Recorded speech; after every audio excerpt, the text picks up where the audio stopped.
Hello, my name is Everett Staley, and I'm going to show you how I change guitar strings. It's been a while since I went to luthiery school, or even played very much, so I might be missing a few things, but I can show you a couple things that the average or beginner guitar player may not have thought of. First off, this is my brother's guitar, and you can see that there's a small but common mistake in the way this is strung. These three strings are all strung to the inside of the post. Or to say it another way, the string comes off the post on the inside face as it goes to the nut. These two are the same, but this one is backwards. It's coming off the outside of the post as it goes to the nut. And that isn't a huge deal, but it causes a couple issues. The main issue is that now turning this tuning key is opposite of these ones. It's not the end of the world, but it's pretty annoying. The other thing is that just in theory, it's better for tension reasons and to reduce the possibility of this string popping out of its groove to keep this angle from here to here as small as possible. So it would be a smaller angle if it was on the inside of the post. The tools you're going to want to have are your strings. I like to take this opportunity to clean my fretboard and under here, so a rag and some polish. If you don't have polish, Windex works fine. It doesn't protect the wood, but it is good at cleaning it. And then something to cut the excess strings off. This was actually not the ideal tool for this. Flush cutters would be better, but I'm moving and I've lost mine. I also have a towel down here just to protect the body of the guitar from my workspace. And this little doodad just supports the neck so that without it, the head is resting on the work table, which isn't going to hurt it.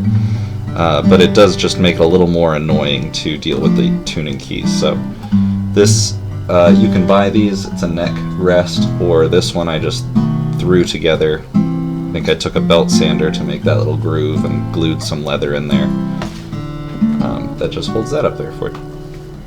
Some folks, especially if they're doing this a lot, will have a string winder.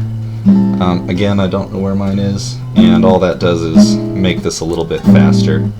I do not recommend cutting the strings to save the time, the old strings to save the time.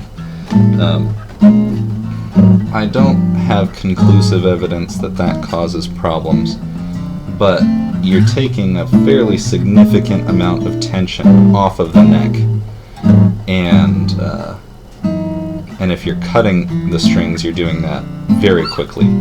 Just loosen your strings until you can pull them out. Relatedly, I prefer to replace my strings one string at a time for the same reason. If you take off all of your strings and then put all of your strings back on, chances are it'll be totally fine. But again, you've gone from, I want to say, a couple 100 pounds of tension to no tension, and then you're going to put a couple 100 pounds more tension on it. So rather than put the guitar through that stress, I find it's better to replace one string at a time. I am missing a tool. That is going to be slightly problematic, but we'll get through it. I'm not sure what to do about it. That we now have to pull out our bridge pins.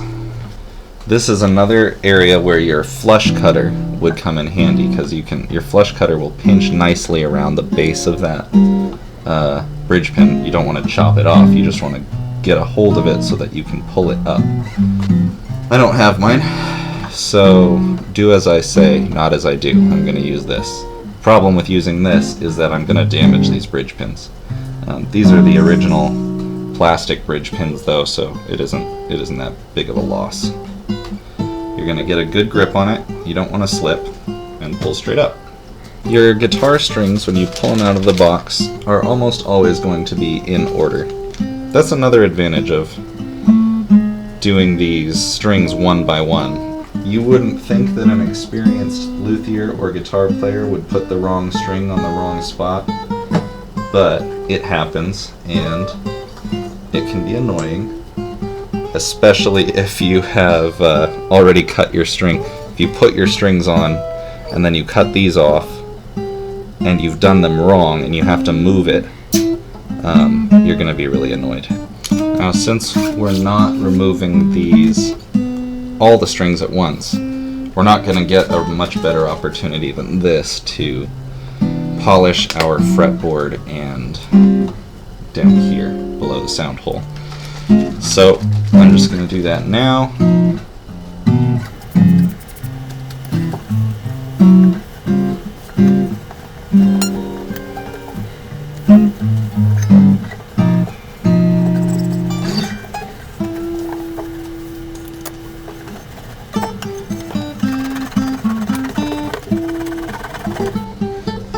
Now, if you were to really want to polish the fretboard and the frets, you would have to take all the strings off, and that's not a problem. You do it all the time, but like I said, I just avoid it when I can. For a simple string change, I like to do them one at a time. Here's another consideration, is that you want to make sure as you're doing this.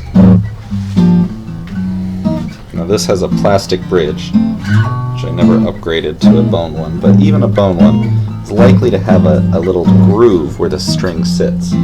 And rather than let it cut a new groove, try to find it, try to place it in its old groove before you add full tension. Here is your bridge pin. It has a groove in it. The string is going to be in that groove, kind of. So you can put it in like this, with the string, and this is at the end. When it's actually in the guitar, it'll kind of do this number. And here's your bridge, and it'll be making that angle, which doesn't let the string come through, and it holds the bridge pin in tight. So I like to put my string just barely inside groove of the bridge pin facing forward.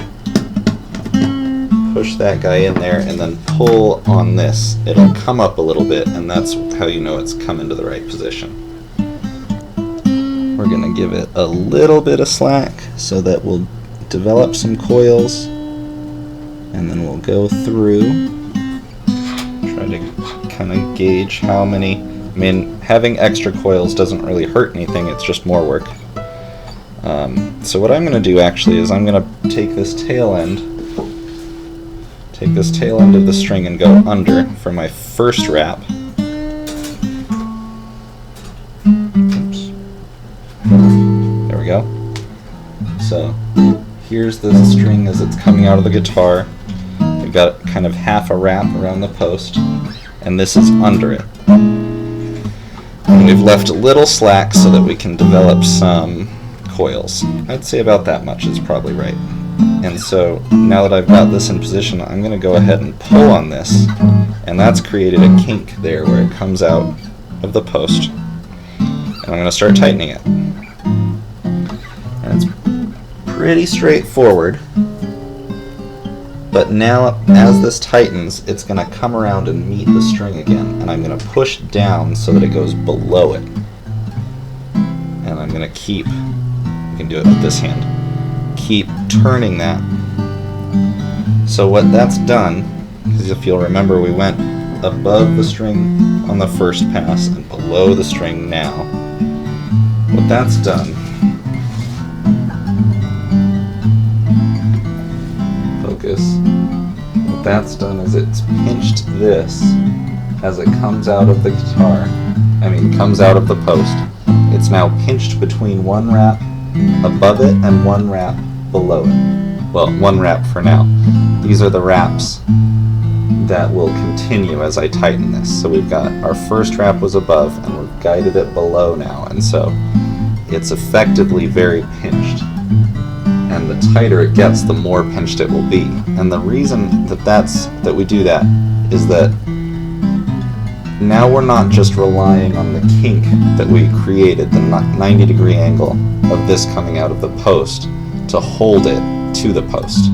Now the string is holding it there, so that it's going to hold its tune better against the tension of the guitar.